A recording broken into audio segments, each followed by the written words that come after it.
सदा कष्ट उठाता रहता है।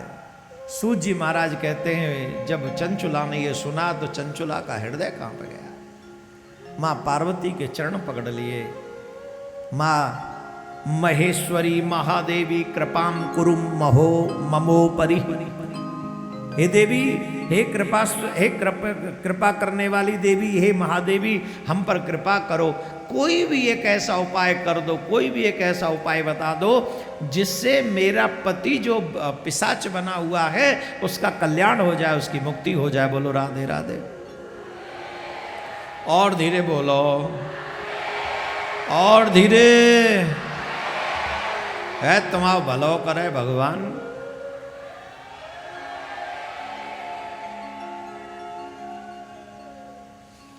हे मां, आप कोई कृपा कर दो। उस कुत्सित बुद्धि वाले मेरे उस पापात्मा पति को किस प्रकार से, किस उपाय से उत्तम गति प्राप्त हो सकती है, यह शीघ्र उपाय बताइए। ध्यान से सुनना, मैंने क्यों कहा था आप शिव पुराण सुनो।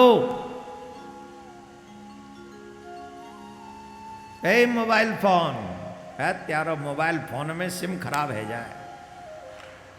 अच्छा, कई लोग यहां आए बैठे कथा में, वो मोबाइल में लग रहे हैं। अच्छा, ऊपर से घर जाके क्या कहें, कथा सुन के आए, और जितनी देर मोबाइल में लगे रहे उसका क्या। मोबाइल तो स्विच ऑफ करके या साइलेंट करके जेब में या पर्स में डाल दो। इस कथा को सुनने का फल है अगर आपके पितृ दोष भी जिनके जीवन में लगा हो, जिनके पितृ रुष्ट रहते हों, जिनके पितृ भी नरक में पड़े हों, अगर आप अपने पितरों को याद करके ये कथा सुन लें, क्या नहीं मिल सकता उनको। और जिनकी अकाल मृत्यु होती है वो निश्चित नरक में अथवा भूत प्रेत पिशाच बनते हैं, इसमें कोई संशय नहीं। कोई भयानक बीमारी जिसका कोई इलाज ना हो, उसमें आकर व्यक्ति कोई मर जाए तो उसे अकाल मृत्यु की गणना में रखा गया है। और यह अकाल मृत्यु हुई थी कोरोना, जिसमें कम कम उम्र के लोग भी चले गए, जो बचाए जा सकते थे पर बच नहीं पाए।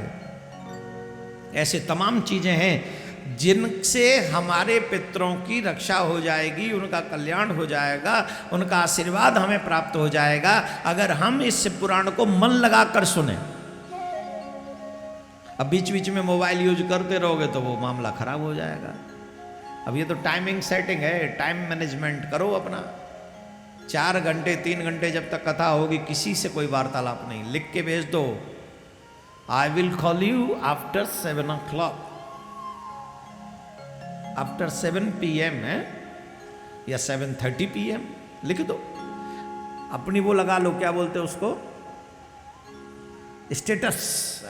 आ गया, अब मेरा भी आती है भाषाएं, अब देखो सीखनी पड़ रही है, रहना पड़ता। अपडेट नहीं होंगे तो लोग कहेंगे पुराने जमाने की बात। अभी की बात है, अपडेट तो अभी करते हैं लोग। तो स्टेटस पे डाल दो, call me after 7:30, I am busy right now. क्या बोलना पड़ेगा, और धीरे बोलना पड़ेगा क्या। सुनिए, आपके पितृ भी प्रसन्न हो जाएंगे अगर आप ध्यान से कथा सुने। आपके बिगड़े हुए काम बन जाएंगे अगर शिव पुराण कथा मन से सुने। आपके बच्चे भी सद्मार्गी हो जाएंगे अगर बच्चों के साथ आप कथा सुने। आपके बिगड़े हुए काम, रुके हुए काम भी चल पड़ेंगे अगर आप जिस भाव से आप ये कथा सुनेंगे वो भाव कंप्लीट हो जाएगा। नियम बता दूंगा आज। तुम्हारा यह पति, अगर उन्होंने कहा मां कोई तो उपाय होगा जिससे मेरे उस पति जो पिशाच बना पड़ा उस बेचारे का कुछ कल्याण हो जाए, वो मुझसे आके मिल ले। बोले अच्छा तुम ये चाहती हो, बड़ी कृपा हो गया आपकी। अगर ऐसा हो जाए तो हर पत्नी अपने पति के साथ रहना चाहती है। अच्छा सुनो, हम एक उपाय बताते हैं। अगर तुम्हारे पति को शिव पुराण की कथा सुना दी जाए तो पिशाच योनि में जो तुम्हारा बिंदु को नाम का पति पड़ा हुआ है उसका कल्याण हो सकता है, उसकी मुक्ति हो सकती है अगर वो शिव पुराण की कथा सुने।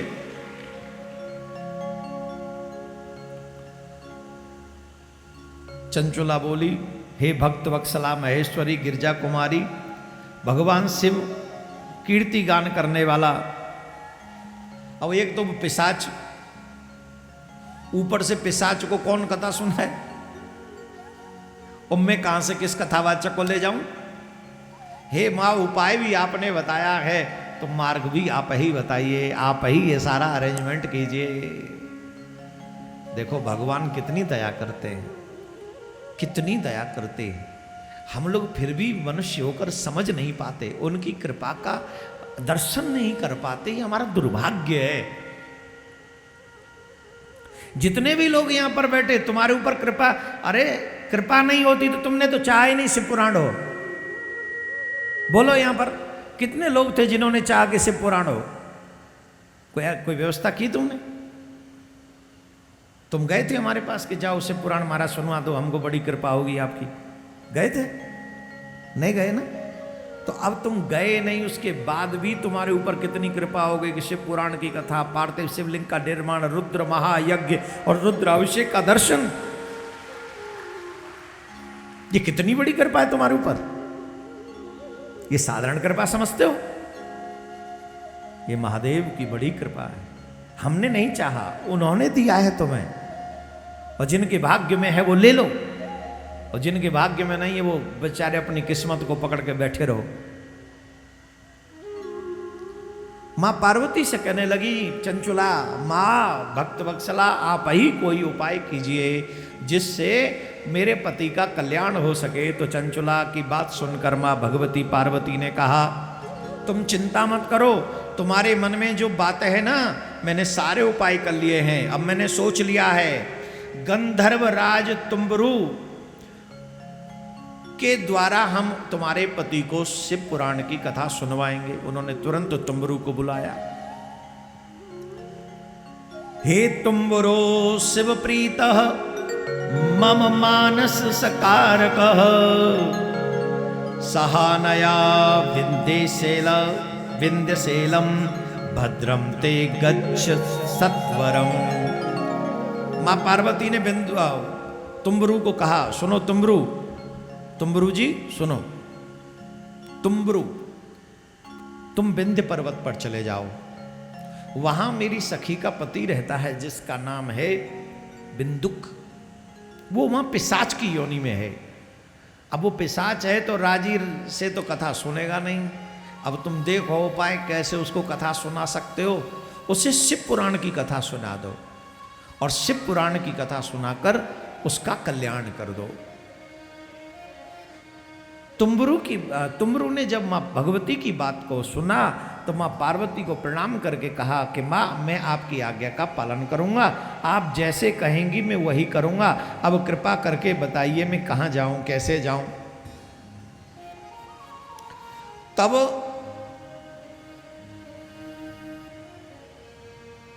मां पार्वती ने उनको विमान दिया कि तुम इस विमान में सवार होकर चले जाओ और बिंदुक को कथा सुनाओ। बिंदुक विंध्याचल पर्वत पर, विंध्य पर्वत पर शिव पुराण की कथा सुनाएंगे। ये बात जंगल में आग की तरह फैल गई और सब लोग भगवान की कथा सुनने के लिए दौड़ पड़े कि बिंदुक सुनेगा तो सुनेगा, हमें पहले सुननी है। और वो बिंदुक के माध्यम से, अब वो बड़ा भयानक था। ये लोग विंध्य पर्वत पर पहुंचे, वहां पर बड़ा भयानक था महाराज, बहुत ही भयानक था, कुछ पूछो ही नहीं।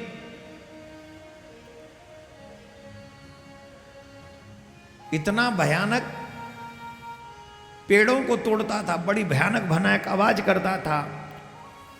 विंध्य पर्वत पर जब पहुंचे तुम्बरु तो वहां उन्होंने एक पिशाच को देखा। उसका शरीर विशाल था, उसकी ठोड़ी बहुत बड़ी हुई थी, वह कभी हंसता कभी रोता कभी उछलता, उसकी आकृति बड़ी विकराल थी। भगवान शिव की उत्तम कीर्ति का गान करने वाले महाबली तुम्बरु ने उस अत्यंत भयंकर पिशाच को बलपूर्वक पासों के द्वारा बांधकर, रस्सियों से बांधकर उसे जबरदस्ती आसन पर बैठा दिया कि बैठ कथा सुन। राजी से नहीं, तुम तो फिर भी राजी से बैठे हो। कई लोग गलती कर रहे हैं जो नीचे बैठ सकते थे फिर भी ऊपर जमे बैठे हुए हैं, पता नहीं कहां जाओगे। और जवान जवान बैठे हुए हैं ऊपर कुर्सियों पे। हाँ कोई बात नहीं, हम पे क्या फर्क पड़ना है, कुर्सी कम थोड़ी। लेकिन जो नीचे बैठ सकते वो नीचे ही बैठकर सुनेंगे। आपको नहीं सामर्थ्य हो माता जी, अगर कोई प्रॉब्लम हो तो आप ऊपर बैठी रहे। अब तुम्बरू ने जबरदस्ती पिशाच को बांध कर बैठा, लगे तुम बैठो यहां कथा सुनो, जबरदस्ती। और महाराज तुम्बरू कथा सुना रहे हैं, ये सुनकर पूरे देव देवता सब दौड़ पड़े कि हम भी अपने कथा सुनकर कल्याण करवाएं। चारों तरफ से विंध्य पर्वत पर संख्या बढ़ गई, बहुत बड़ी संख्या हो गई। एक पिशाच के उद्धार के कारण शिव पुराण की कथा सुनने को मिलेगी, ये सबके मन में प्रचारित हो गया। महाराज जबरदस्ती कथा सुनाई गई उस पिशाच को, और पापों को धोकर उस पिशाचिक शरीर को त्याग दिया जब कथा संपन्न हुई। और एक सुंदर विमान आया, उस विमान में वो पिशाच बिंदुक, अब यहां लिखा हुआ है श्रीमान बिंदुक, अब वो पिशाच नहीं रहे, अब क्या हो गए, जोर से बोलो, उसका रूप दिव्य हो गया। वह अंग कांति गौरवर्ण की हो गई, शरीर पर श्वेत वस्त्र आ गए, श्वेत वस्त्र, और सब प्रकार से पुरुषोचित होकर आभूषण उसके अंगों को उल्लासित करने लगे। और वह त्रिनेत्रधारी चंद्रशेखर रूप हो गया, उसके 3 नेत्र हो गए, शंकर भगवान की तरह हो गया शिव पुराण की कथा सुनने के बाद। और विमान में बैठकर शंकर भगवान के उस कैलाश पर्वत के लिए प्रस्थान कर गया। बोले शंकर भगवान की जय।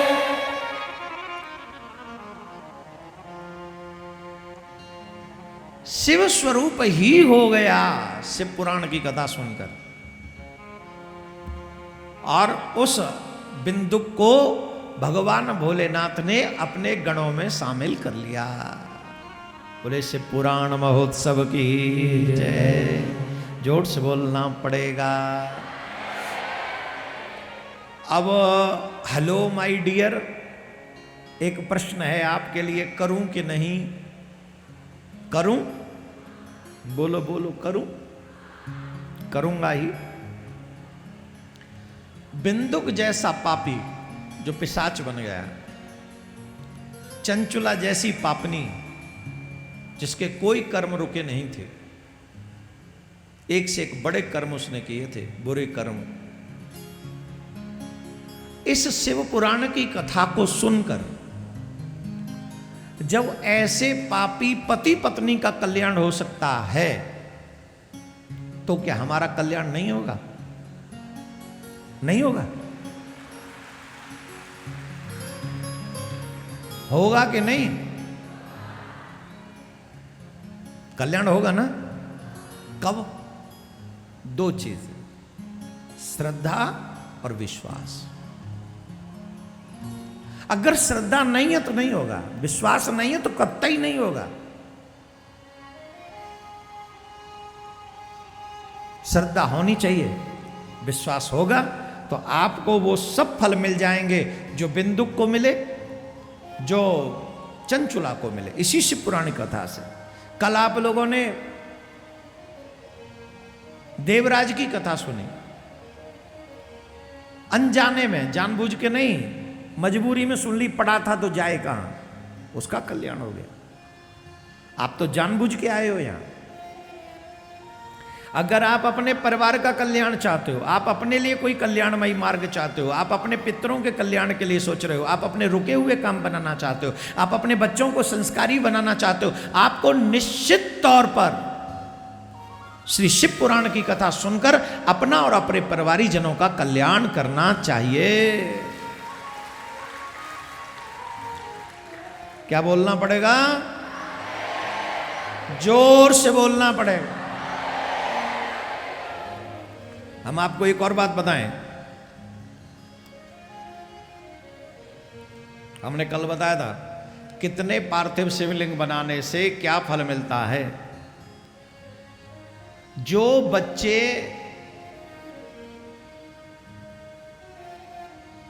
पढ़ने में कमजोर हैं, उनके हाथों से 1000 पार्थिव शिवलिंग बनवाने चाहिए और उनका पूजन करवाना चाहिए, उन पर बेलपत्र चढ़वानी चाहिए, उनका अभिषेक करना चाहिए। ये क्रम अगर वो 11 दिन भी लगातार कर ले तो उसके पढ़ने की सामर्थ्य प्रबल हो जाएगी, तेज हो जाएगी, उसकी बुद्धि प्रखर हो जाएगी। मात्र 1000 पार्थिव शिवलिंग का निर्माण करे अपने हाथों से, उनका पूजन करे और उनका अभिषेक करे, फिर उनका विसर्जन करे। जिनके जीवन में धन का अभाव है, जो धन के लिए तरसते रहते हैं, अब ऐसी बातें आप लोग बड़े मन से सुनते हो इसलिए बोल रहे हैं हम आपको, ऐसी बातें ज्यादा सुनना पसंद करते, पैसा कहां से आएगा। अब बैंक में चोरी थोड़ी करोगे, कर्म करोगे तो फल मिलेगा, कर्म का ही फल है पैसा प्राप्त करना।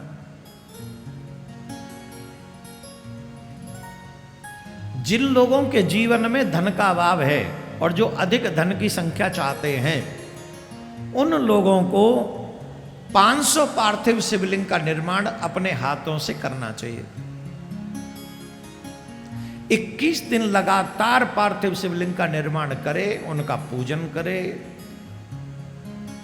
उनका अभिषेक करे, उनका विसर्जन करे। 41 दिन करे तो और भी अच्छा है, लेकिन 21 दिन तो कम से कम करे। अपने हाथों से 500